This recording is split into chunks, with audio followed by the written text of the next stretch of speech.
Assalamualaikum warahmatullahi wabarakatuh. Bagaimana kabar kalian? Baik. Materi pagi hari ini adalah kearifan dalam pemanfaatan sumber daya alam. Berbicara tentang sumber daya alam, saya ingin bertanya dulu. Kalian tadi pagi itu pasti sarapan kan? Nah, kalian tuh sarapan apa? Ada yang nasi, ya benar. Susu, ya. Nah, nasi itu kan sebelum jadi nasi itu awalnya apa? Padi kan. Nah, berbicara tentang sumber daya alam, padi itu merupakan salah satu sumber daya alam juga. Dan juga susu juga merupakan salah satu juga sumber daya alam. Ada yang tahu pengertian sumber daya alam itu apa? Jika belum tahu, saya akan tulis pengertiannya.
Nah, sumber daya alam adalah segala sesuatu yang terdapat di alam sekitar yang merupakan hasil bentukan alam serta dimanfaatkan untuk kebutuhan hidup.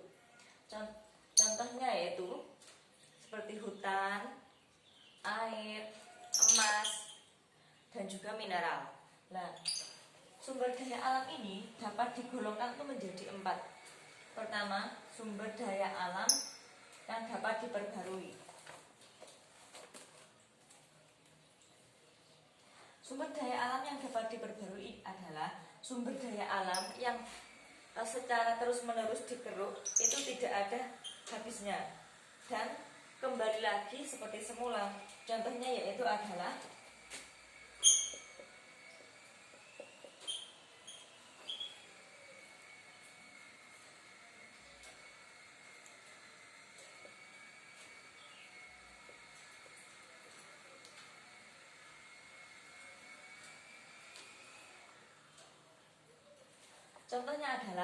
air, tanah, dan juga tumbuhan.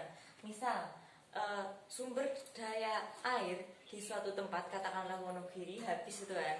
Nah, mereka dapat mengambil sumber air lagi atau dapat mengeluarkan mata air lagi asalkan warga Wonogiri itu dengan cara menanam pohon. Otomatis air ini kan dapat diperbarui. Yang kedua adalah sumber daya yang tidak dapat diperbarui. Sumber daya yang jika digunakan terus-menerus ini secara berkelanjutan itu akan habis. Contohnya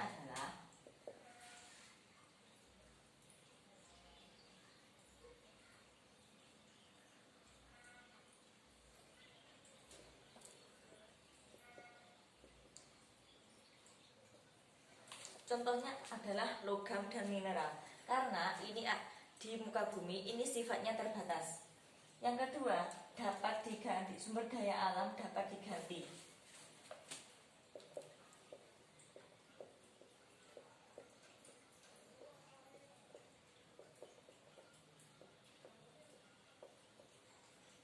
Contohnya adalah minyak bumi dan gas bumi. Jadi sumber daya yang dapat diganti itu bisa saja memakai sumber lain. Contohnya ya, seperti gas alam atau gas bumi itu kan dapat diganti biogas karena untuk menghemat energi tersebut.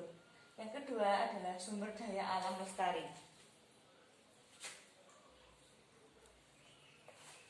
Sumber daya lestari adalah sumber daya alam yang selalu ada dan terus-menerus secara berkelanjutan. Contohnya ini adalah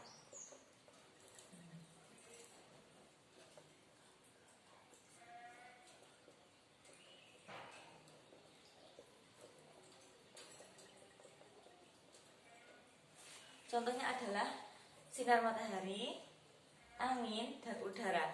Ini sampai kapanpun ini kan nggak pernah habis dan selalu tetap lestari. Kita lanjutkan ya, yang ini akan saya hapus.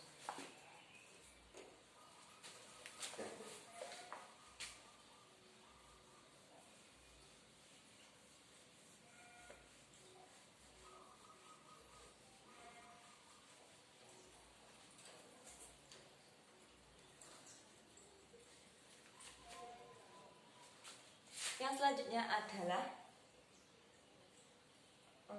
sumber daya alam dari proses bentuknya.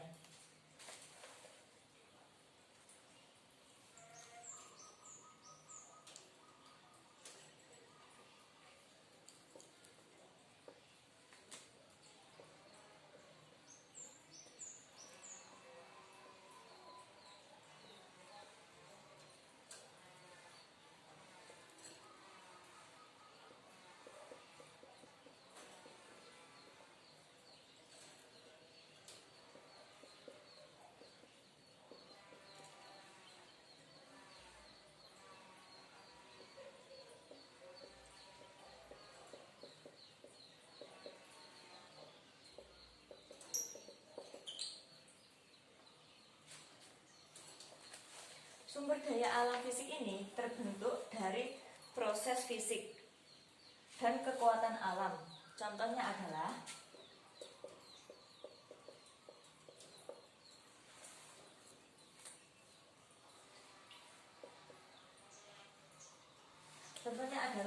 air, tanah, dan juga udara. Karena ketiga sumber daya ini itu alam lah yang menyediakan atau alam yang membuat. Yang kedua adalah SDA biotik atau sumber daya alam biotik. Sumber daya alam yang terbentuk karena suatu proses biotik atau alam. Contohnya adalah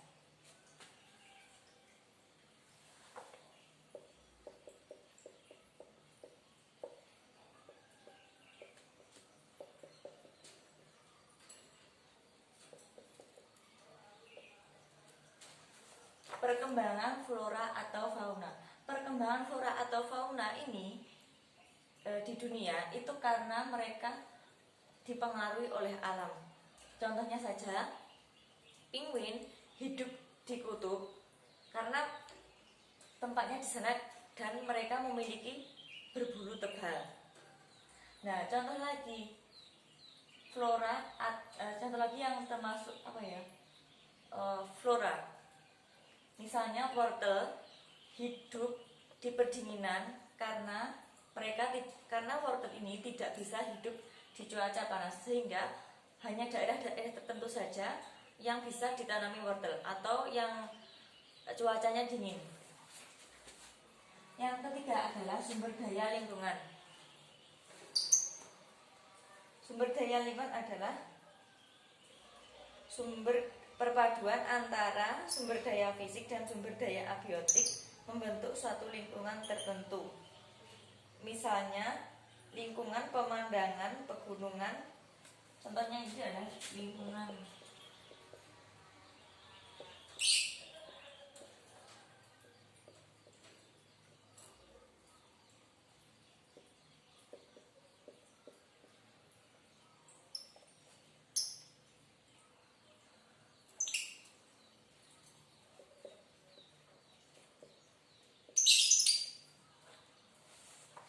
sumber daya lingkungan. Contohnya ini adalah lingkungan atau pemandangan pegunungan dan juga pantai. Sampai di sini ada yang belum paham? Jika sudah paham, saya lanjutkan ya. Dan ini akan saya hapus.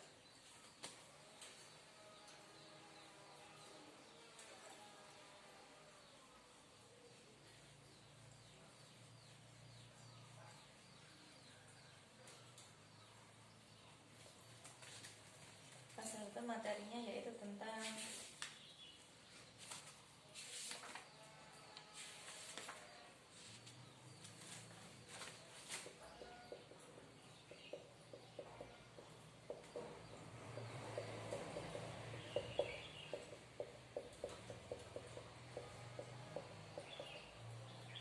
kegiatan industri yang berkelanjutan. Contoh saja, ini adalah botol air minum. Air minum ini kalau boleh tahu siapa yang membuat? Pabrik kan, atau industri. Berbicara soal industri, apakah kalian ada yang tahu tentang pengertian industri itu apa? Jika belum tahu, akan saya terus pengertiannya.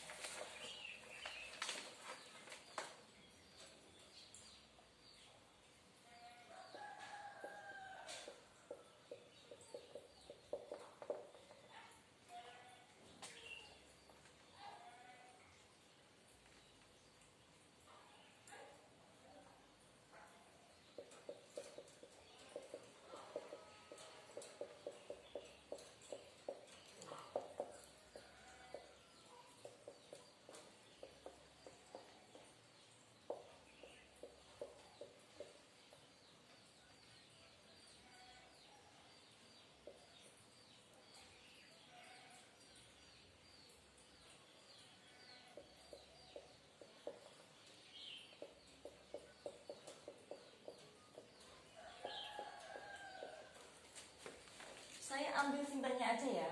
Industri adalah kegiatan ekonomi yang mengolah barang jadi ataupun setengah jadi yang kemudian dikonsumsi oleh masyarakat.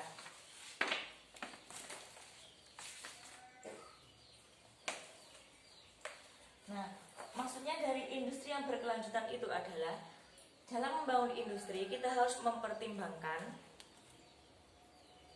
kehidupan masa kini dan juga kehidupan yang akan datang. Contoh saja ya, misal seperti saya ambil contoh itu pabrik Nestle. Sebelum mereka membuang limbah tersebut diolah terlebih dahulu supaya dapat mengurai lingkungan, supaya limbah tersebut tidak mencemari lingkungan. Nah, dari limbah tersebut, misalnya limbahnya air ya, limbah tersebut disalurkan ke sungai, ke sawah-sawah warga untuk mengairi sawah atau pertanian. Jadi antara pihak pabrik Nestle dan juga lingkungan tersebut itu mempunyai dampak yang sama-sama positif. Jadi mereka bisa membangun pabrik, tapi mereka tidak merusak alam. Dan dalam membangun sebuah industri itu pasti menggunakan AMDAL. yang tahu tentang AMDAL? Jika ada yang belum tahu ataupun sudah tahu, karena materi kita hari ini sudah habis dan juga waktunya sudah mepet, silahkan kalian cari tentang pengertian AMDAL dan juga isi AMDAL tersebut, dan kita akan pelajari minggu depan. Cukup sekian pembelajaran dari saya. Apabila ada kurangnya, saya mohon maaf yang sebesar-besarnya. Wassalamualaikum warahmatullahi wabarakatuh.